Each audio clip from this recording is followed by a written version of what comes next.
Welcome to Level Up with Winnie Sun.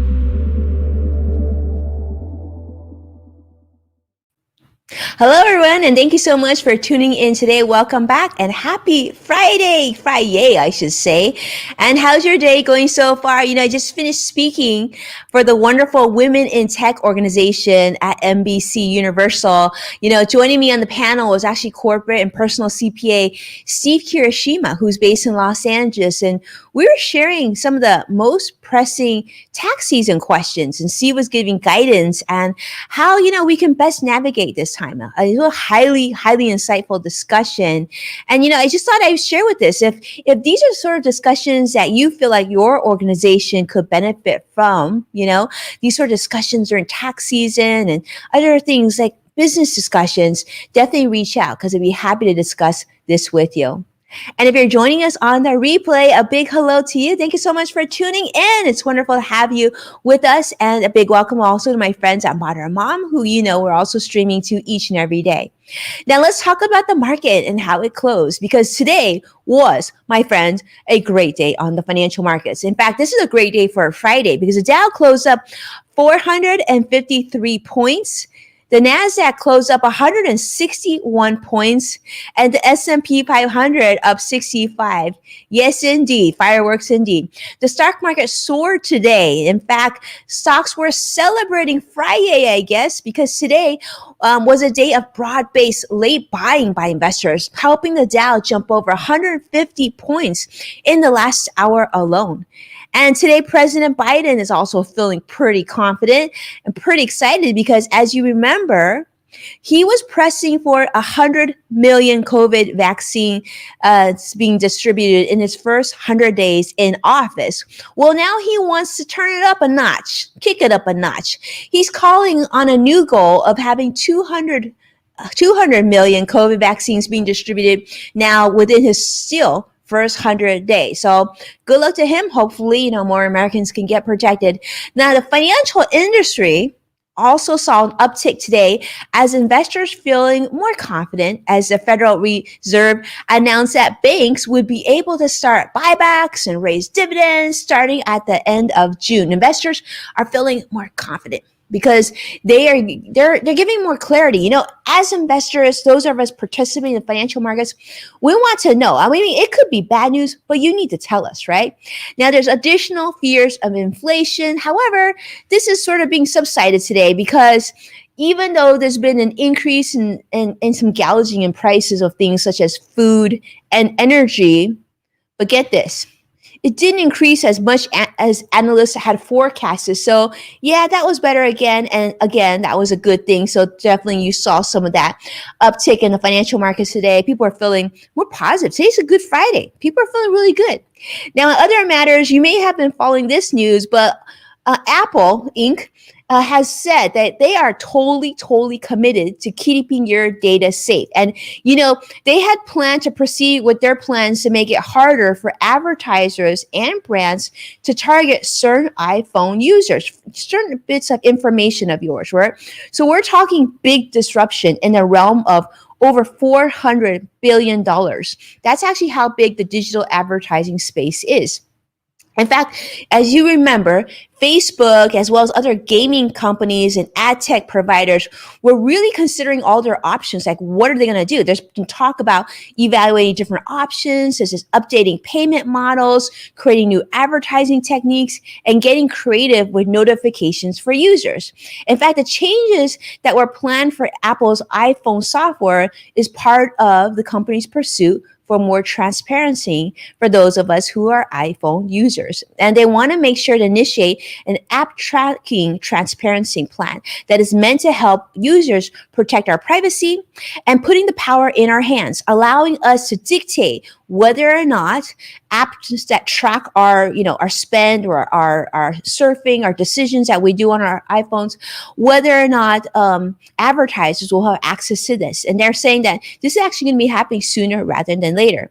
Now, on other news, you may have seen last week, Mark Zuckerberg, CEO of Facebook, actually said, and we're sharing the article right now that actually came out from CNBC about a week ago, that said, you know what, Facebook, we should be okay. In fact, they said this actually could benefit Facebook because if more businesses decide to sell goods directly through Facebook and Instagram, for good.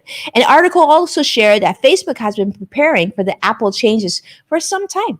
And in fact, is actively introducing more commerce products. In fact, you may have seen last year, they introduced both Facebook shops and Instagram shops. With that in mind.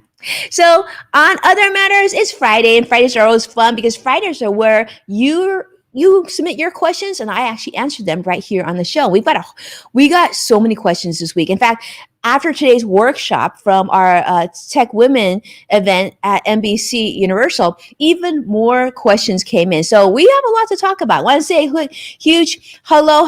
I see CrossX Fighter joining us. Thank you so much. I appreciate. I gotta say, you're always so kind to me and so thoughtful to me. It makes me feel good.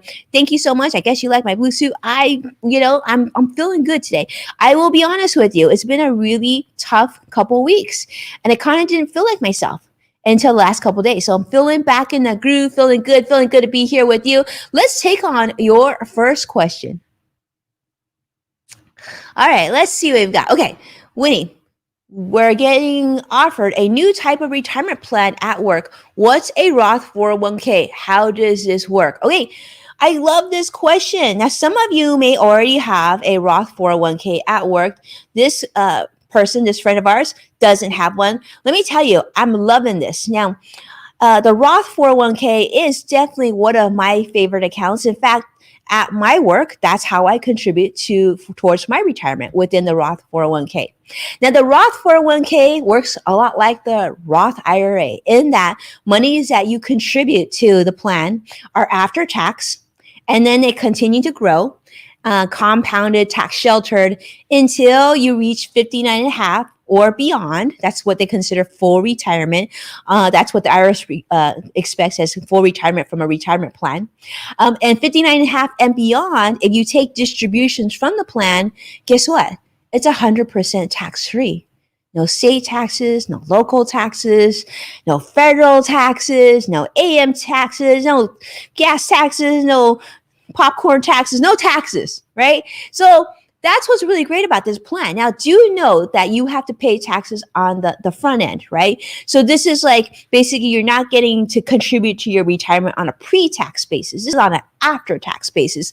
But all that money that continues to grow and compounds interest and whatnot, all of that will grow to tax-free if you can hold your retirement plan till age 59 and a half and beyond. Now, the other thing that makes this different from a traditional like Roth IRA is you don't have to meet certain income limitations. So you could be making $1 million a year. You could be making $1,000 a year. You both qualify for the Roth 401k. So if you have this at work, definitely something to keep in mind. Now, there are some things to think about. Like, for example, if you're really close to retirement age, then this may not be as advantageous for you. But if you're in your 20s, your 30s, your 40s, and you've got plenty of years between now and retirement, definitely an account to be mindful of and definitely one to consider. So if you're not sure whether or not this is for you, I would definitely consult a financial advisor or an accountant, and this would be a good discussion to have. All right, let's see. Next question. What do we got? Oh, yes, this was a fun one. Nadia on Twitter asked this question, and she said, which one do you value more? Time or money? And I answered this actually on Twitter. And I said, time, of course, is the most valuable of the two. However, without money, which is a tool to help you get from point A to point B, your time will likely be a lot more stressed. So for those of you who are watching, I would love to get your thoughts. Joshua, I see Liz as well. And actually, Liz has a follow-up question to the Roth. So I'm definitely going to tackle that one for you as well. And Robin Stevens, I adore Robin Stevens. Thank you so much for being here as well. I would love to hear your answer on this. Which one do you value more? Time or money? And also tell me why. I see Wendy. By the way, I love Wendy. Wendy, thank you so much for being here. She says time. She says, with time, you can earn more money. Great answer. Really powerful. And I like that question because I think it gets you thinking. So thank you, Nadia, for sharing that on Twitter with me. Love that. Let's jump to question number 3 because this is a good one too. All right. Question D. Oh, how nice.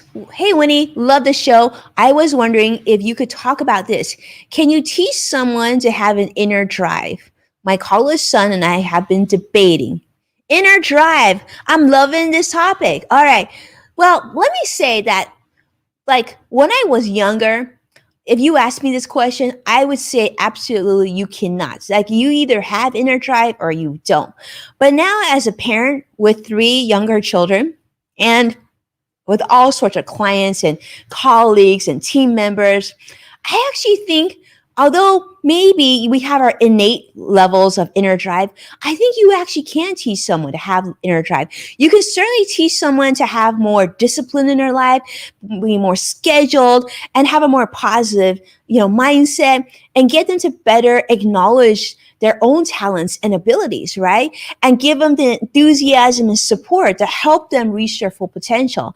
And I do think that, you should never discount or underestimate a person's mental, mental abilities, right? Their mental powerhouse abilities. Because I remember being in high school, and I was like, the first day of high school, in fact, I was so shy.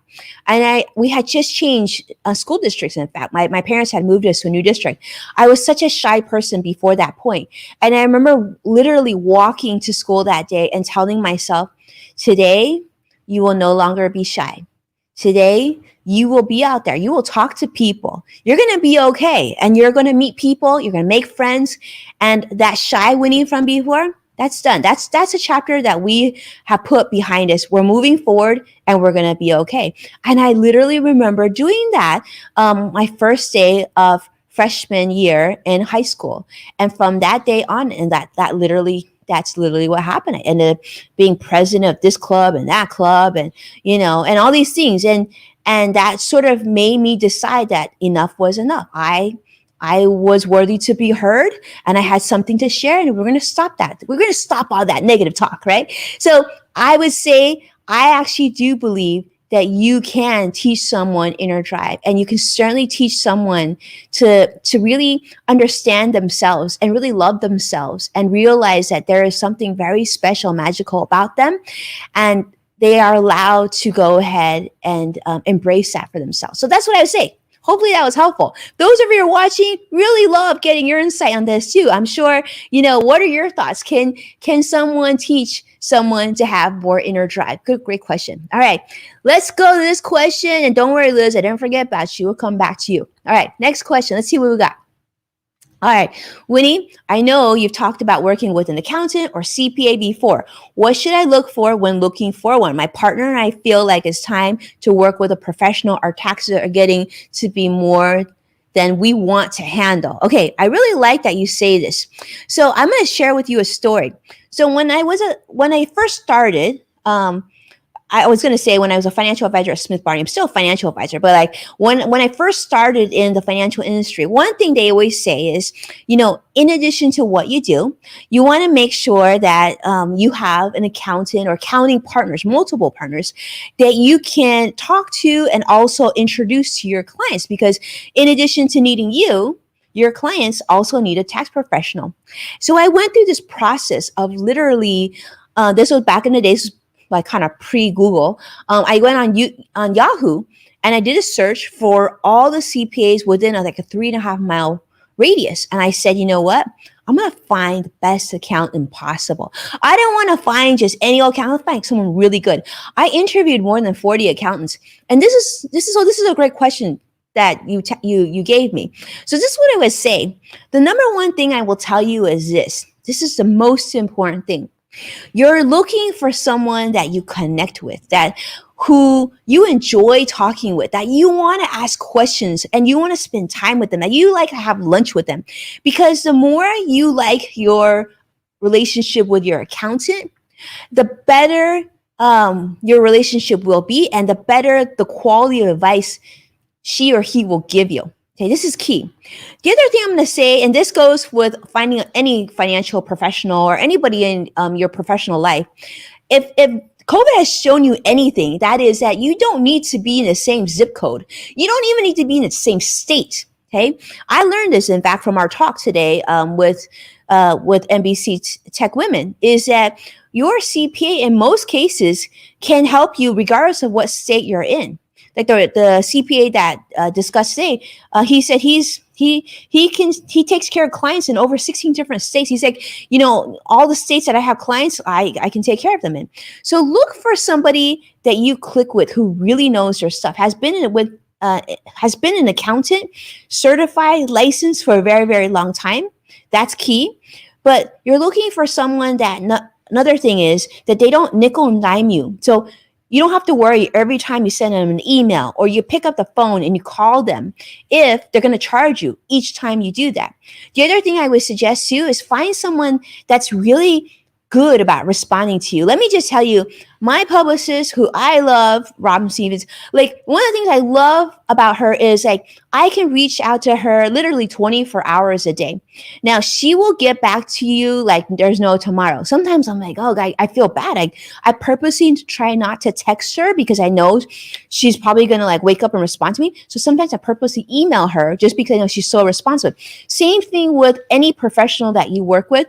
You're looking for someone that gets back to you promptly, right? So with our clients, we get back to them. Like if it's a work week and it's during work, they'll hear back from us usually the same day, or sometimes the same 15 minutes. We're looking for quick response. And that's what I would say. You're looking for accountant, you're looking for that. And of course, you're looking for when they talk to you, they actually hear you. So they listen to you more than they speak. I think that's a critical thing too. That's a really good quality for any professional that you work with, right? So with that, go and find yourself your dream accountant. Let me tell you, I have been with my same accountant for 21 years. I started working with him like literally when I was really, really young. And he has always been a key mentor in my business professional life. So I'm hoping you find someone like that in your life. Let me tell you, it'll really help you take your business or your personal financial situation from point A to point B big time. All right. So let me come back to Liz's question. Liz actually asked this question. Her question was, can you explain a backdoor Roth? Can I switch my current traditional IRA?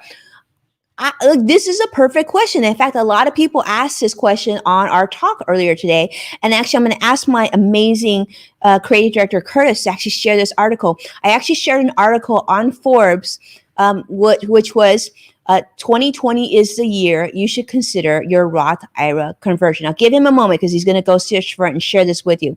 But if you haven't done so already, check this article out. It's Google Winnie Sun Forbes Roth IRA conversion. See, like I'm telling you, he's like brilliant. So here's the article. You can see this is actually going to talk about the backdoor Roth conversion for you. Okay. Now I did write that why 2020 you should consider it, but I actually will continue. You should actually also consider it for 2021 as well. So what this is a Roth IRA. For many of you, Roth IRA is what I consider the golden egg of the retirement world. It's where you can put monies aside, even if you have a 401k at work or you have a SEP IRA because you have one because you're self-employed, you can always have an IRA. Now, the Roth IRA, though, to go directly, you have to earn less than $100,000 if you're an individual. And if you're married and you file jointly, typically, you got to make less than $200,000. Under $150,000 makes it really accessible to you. But what if you make more? And there's a lot of you who make more. And if you make more, you're like, oh, I make too much money. I don't qualify to go into the Roth IRA. I hear you. I know. I totally get it. Now, that's something. But now you actually can do what they call backdoor or Roth IRA conversion, which is what I talk about in this article for Forbes. So what it allows you to do is you open up a traditional IRA. And in most cases, you'll open up an after-tax traditional IRA. And then very quickly after, you'll do a conversion to a Roth IRA. Now, I want to say this is not one of those times when you want to DIY this. All right, this is not DIY, and this is an area where I don't recommend you do it yourself. If you are pursuing a backdoor Roth IRA conversion, there are a lot of things to consider. We need to take a look at your other retirement plans, the other way things are structured and everything else before we can give you a really clear recommendation on whether or not this is in your best interest. So I would say if you're considering a Roth IRA conversion, definitely seek out a professional who's very familiar with how to do this, or you can reach out to my team. My team will be happy to help you with that too. Okay, so thank you so much. Awesome question, Liz. I hope that was helpful for you, but I love the question, and I will say I'm a big fan of both the Roth IRA as well as the Roth IRA conversion. Now, on other matters, it's Friday, and that means why not give something away? Our friends are Intuit, which, as you know, is the parent company of TurboTax, QuickBooks, Credit Karma, and Mint. They're actually doing something really special. They're actually providing us codes to give away to some of you for a free TurboTax for you to use this tax season. As you know, Intuit is a global technology powerhouse platform that serves millions of customers worldwide, and they believe that everybody should have the opportunity to prosper. So you can learn more about them at intuit.com, learn more about them and their other brands. But if you could use TurboTax this tax season, definitely reach out to me. Send me a message, send a post, send a share, whatever you want to do at Winnie Sun, at TurboTax. Let me know. And that way, because we're going to pick someone once again this week and give that away. And I'd love it to be you. All right. So as a reminder, you can find full episodes of Level Up with Winnie Sun on NASDAQ, Amazon Fire, and Roku. Be well. Have a beautiful, amazing weekend. And I can't wait to see you again next week. Take care now.